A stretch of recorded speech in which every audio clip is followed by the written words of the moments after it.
Hello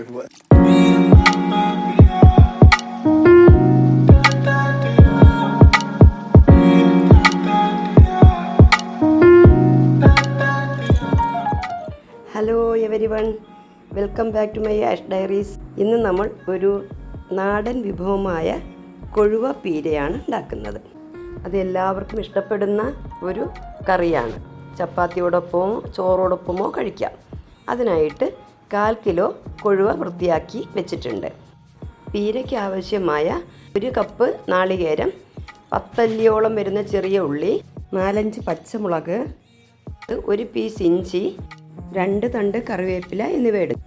തേങ്ങയും കറിവേപ്പിലയും ഒഴികെയുള്ളവ മിക്സിയുടെ ജാറിലിട്ട് ചതച്ചെടുക്കുക.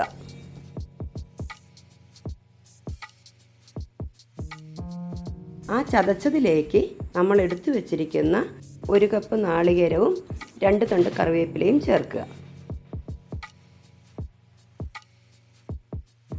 അതിലേക്ക് 1/2 ടീസ്പൂൺ മഞ്ഞൾപ്പൊടി, 1 ടേബിൾ സ്പൂൺ എരിവുള്ള മുളക് പൊടി, 1 ടീസ്പൂൺ കാശ്മീരി മുളക് പൊടി എന്നിവ ചേർത്ത് നന്നായി ചതച്ചെടുക്കുക.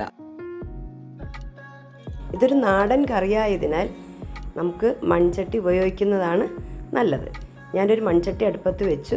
ക്ലീൻ ചെയ്തിട്ടുള്ള കൊഴുവ ഇട്ടതിന് ശേഷം നമ്മൾ നന്നായി ചതച്ച് വെച്ചിട്ടുള്ള അരപ്പ് അതിലേക്ക് മുഴുവൻ ചേർക്കുക. 2 കഷ്ണം കൊടംപുളി ചൂടുവെള്ളത്തിലിട്ട് വെച്ചിരുന്നു നേരത്തെ തന്നെ. അത് ഇതിലേക്ക് ഒഴിക്കുക. വെള്ളത്തോടൊപ്പം തന്നെയാണ് ഒഴിക്കേണ്ടത്.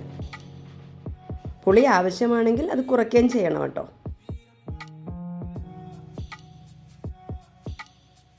അതിനുശേഷം മിക്സിയുടെ ജാർ 1 കപ്പ് വെള്ളത്തിൽ കഴുകി ആ വെള്ളവും കൂടി നമ്മുടെ അരപ്പിലേക്ക് ഒഴിച്ച് മീൻ പൊടിഞ്ഞു പോകാതെ ഇളക്കി യോജിപ്പിക്കുക.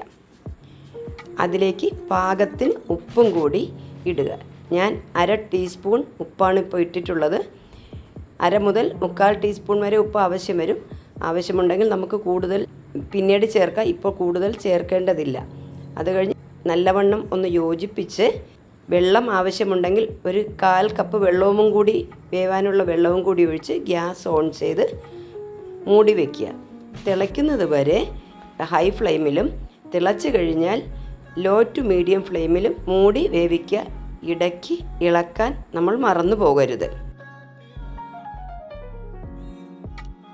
ഇപ്പോൾ ഏകദേശം ഒരു 10 മിനിറ്റ് കഴിഞ്ഞിട്ടുണ്ട്. ഞാൻ തുറന്നു നോക്കി. നമ്മുടെ കറിയുടെ മുകളിൽ കണ്ടോ, നല്ല എണ്ണ തെളിഞ്ഞ് നിൽക്കുന്നത് കണ്ടോ. അപ്പോൾ ഈ സമയം സ്പൂൺ വെച്ച് ഇളക്കാതെ നമ്മൾ ഇതുപോലെ ചട്ടി തന്നെ ഒന്ന് കറക്കി വെച്ചാൽ മതി. അപ്പോൾ മീനൊന്നും പൊടിഞ്ഞു പോകാണ്ട് നമുക്ക് കിട്ടും. ഈ സമയം 2-3 ടീസ്പൂൺ വെളിച്ചെണ്ണ ഒഴിച്ച് 2 തണ്ട് കറിവേപ്പിലയും ഇട്ട് അടച്ച് വെച്ചതിന് ശേഷം ഒരു 10 മിനിറ്റ് കഴിഞ്ഞിട്ട് ഉപയോഗിക്കുന്നതാണ് ഏറ്റവും നല്ലത്. രുചിയേറിയതും ചിലവ് കുറഞ്ഞതുമായ കൊഴുവപ്പീര നമ്മുടെ റെഡിയായിട്ടുണ്ട്.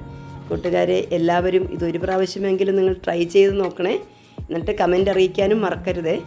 സബ്സ്ക്രൈബ് ചെയ്യാത്തവരുണ്ടെങ്കിൽ സബ്സ്ക്രൈബ് ചെയ്ത് സപ്പോർട്ട് ചെയ്യാനും മറക്കരുതേ. ഇനി പുതിയൊരു വീഡിയോയിൽ തിരികെ വരാം. Bye bye.